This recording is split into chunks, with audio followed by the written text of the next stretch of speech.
Stockholm quoi.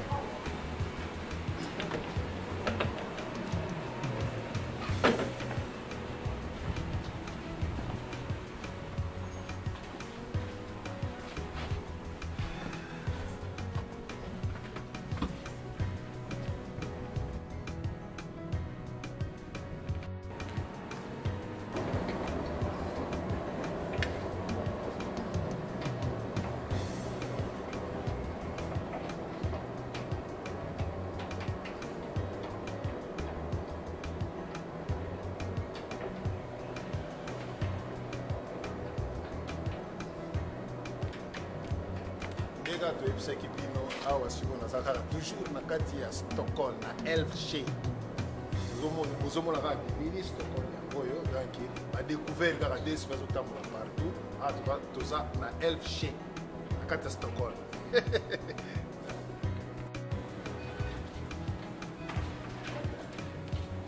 aya ezaka likambo ya carte sans carte okolekana te ndenge ezalaka kaka na ngambo sans carte okolekana te so oza fraudeur sauter kaka biloko batala. Merci.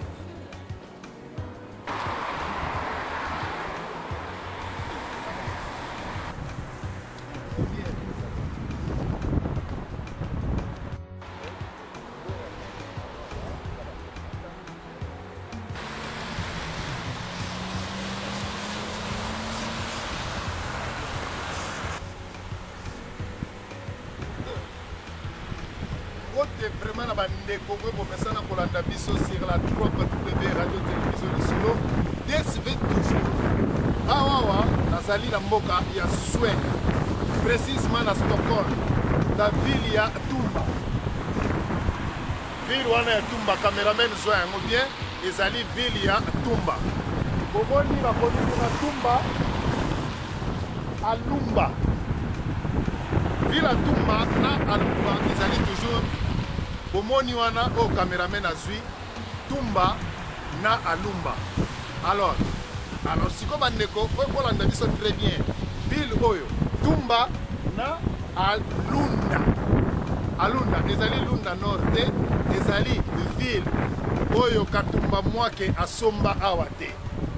Na expliquer bino pourquoi ville oyo na telemi oyo ezali ville ya Tumba. Nakata ville ya Tumba oyo ezali ville ya Katumba Mwake te ndenge ezalaka ta mosusu keno journaliste mosusu alekani awa na nsima na ngai amoni ville oyo ezali ville ya Tumba. Ono Katumba Mwake asomba ville munene na kati ya Swede atia ba metro atia ba biloko nyonso te oyo ezali ville ya Tumba. Biso tokotuna bato oyo bafandaka awa bayebisa biso te pourquoi ville oyo ya Tumba ezali muluba mutasomba to ville ya Katumba Mwake bino mongo tala yango wana Tumba Alunda.